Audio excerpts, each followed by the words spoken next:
In formation to become a priest, my fellow seminarians and I, seminarians for Wales, if you like, each year had to spend a month together for intensive Welsh language learning. Most of us had some command of the language, some more than others, but it was thought it was important that everybody should have a certain degree. Everybody speaks English in Wales, right? But for political reasons, it's also good that priests have a command of Welsh too. So once a month, we were gathered together by the bishop and we were sent for intensive language learning. And the place we were sent to was possibly in the most awful part of Wales you could possibly imagine. It was at the bottom of a cliff. It was a granite quarry, and it was the far northwest corner of Wales. It was called Nant Gwrtheyrn. And we got to spend a month there. And it was a former village of quarry workers, now empty. And it was one terrace of houses and one Baptist chapel which we could use. No shops. The nearest pub was 5 miles away, up a steep cliff, and it rained constantly. And so we were not happy. Nobody looked forward to this month in the summer, which was effectively seminary boot camp. We moaned, we complained about everything. It rained constantly, there was nothing to do. You know, they were all first world problems, mind, and we had running water and electricity, so it wasn't really valid complaining, but we complained nevertheless. But, the highlight of the whole month was in the middle of the month, we'd get a visit from the bishop. And the bishop would appear, smiling and carrying for us, well, not carrying, but bringing with him a crate of beer. And we received it with great joy because it was kind of a relief, it was quite a moment of light in our darkness. The crate of beer did not last long. But it was a great pause in what seemed to be rather a dark, cloudy time for us because it rains mostly in Wales and it was very cloudy whenever we gathered. We were in the cloud, And as I say, if you like, it was the bishop who transfigured himself in the form of beer. But it was that great moment of lightness in our darkness. And I tell you all this now because when I think about it, it was a miserable time as students, but it was a time of great formation because solid relationships were formed. And my one friend particularly, with whom I spent time with, is probably one of my dearest friends now and is a priest in California. And so we have that in common from all those years ago when we were in the cloud, not the top of a mountain, but at the bottom of one.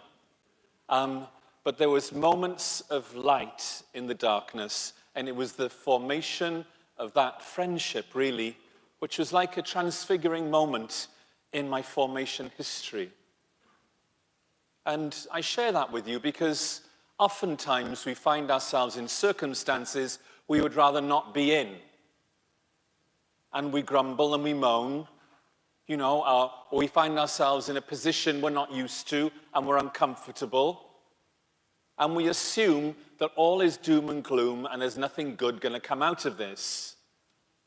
But the Lord is present in all of those moments, as we hear in the gospel. And Jesus is there, transfiguring himself, often in the forms of friendships, in moments of prayer, or moments of insight. The same Jesus on the mountain with his disciples reveals himself to us so that we might come closer to him, so that we might not lose faith or be discouraged, that we might continue and that we might believe. Those moments in our life we need to savor, we need to be conscious of and grateful for. Bear in mind The apostles that went up the mountain, they were fishermen. They're used to working by the shore, working in the sea. And they've been dragged away from a place which is completely unknown to them. And they're dragged up a mountain. And at one point they find themselves in a cloud. And it's exciting and yet terrifying. But Jesus finds a way to show them that he is real, that he is the Lord, and that he is with them. And that is important for us, for our lives now. We often find ourselves dragged into a situation we'd rather not be in, with people we'd rather not deal with. And we assume that the Lord is not a part of this, and there's no grace or no chink of light to be found or to be seen or to be savored. And yet there is, if we do as the Lord tells us today in the gospel. Listen to my beloved Son. Pay attention to him. Be porous to what he tells you. Be aware of the presence and how your very often dark moments can be and are transfigured into something real and revelatory, which speaks to us of life and not death. There are people here right now who are dealing with very difficult family situations, personal situations, health situations, having to constantly go see a doctor about something they may have or not have. The anxiety, the worry is overwhelming. And yet they hold on to faith and they pray. In those moments, the Lord is present, transfigures himself in all sorts of ways, through doctors, through nurses, through the people who receive them in the hospital. The Lord has us there with him on the mountain. We pay attention to him. We are kindly aware of his presence and we celebrate it. Do not think the Lord is not with you in all things. The Lord does test in the way he tests Abraham. But why? So as to bring him closer to him, so that Abraham might know him more and love him more. Yes, the Lord tests, but not to punish or to make things difficult for us. The Lord tests so that we might love him more and know his love more.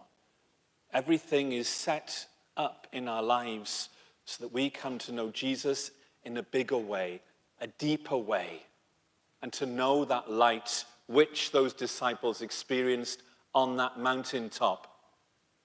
I was talking to a parishioner last night who was telling me that about a year and a half ago he suffered a head injury which kind of had him disoriented and he's been unable to work. And for some time, not being able to contribute to family life. This did terrible things to his self-esteem. But he prayed throughout it, very faithful to the sacraments and to the Mass. And he appeared to me last evening very much full of joy because he said he'd been allowed to go back to work and he just got a job. And now he's overjoyed because he can contribute to the college fees for his daughter. A great blessing. In the moment of great trial, there are great blessings. The Lord himself transfiguring himself and reminding this man who quoted to me from today's reading, the second reading, if God is not against us, he's for us. God is not against us. He's for us all the way. And for us to absorb that in prayer and to live that daily and to celebrate it, that is who we are called to be. Tendency in human beings to always want to be somewhere else. I know a good friend of mine who loves to go on retreat. And in fact, it seems that he's more interested in going on retreat than actually living his life.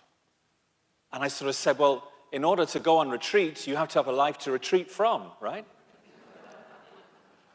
I know some people whose life is all about vacations, going from one vacation to another vacation. But what about the rest of your life? What about the rest of your reality? The Lord is in the here and the now. And it may not be palatable or what you prefer, but the Lord is here now, right now. There is that temptation. And I think it's a temptation really towards sin, to want to be living somewhere else or in some other time. We all fall into that, right? You know, how things were always better 10 years ago, you know. Or to be living with some other person, to live in the past of a relationship that no longer exists, whether that person has passed or whether that relationship is broken up. We try to live somewhere else than actually where the Lord wants us. The Lord wants us right now here with him, on the mountain, or at the bottom of a cliff learning Welsh, you know. The Lord is present in all of it. Living those moments of grace is what we're called to celebrate in our lives as believers in Jesus. I'm 58 today, and I'm very happy. Oh, no.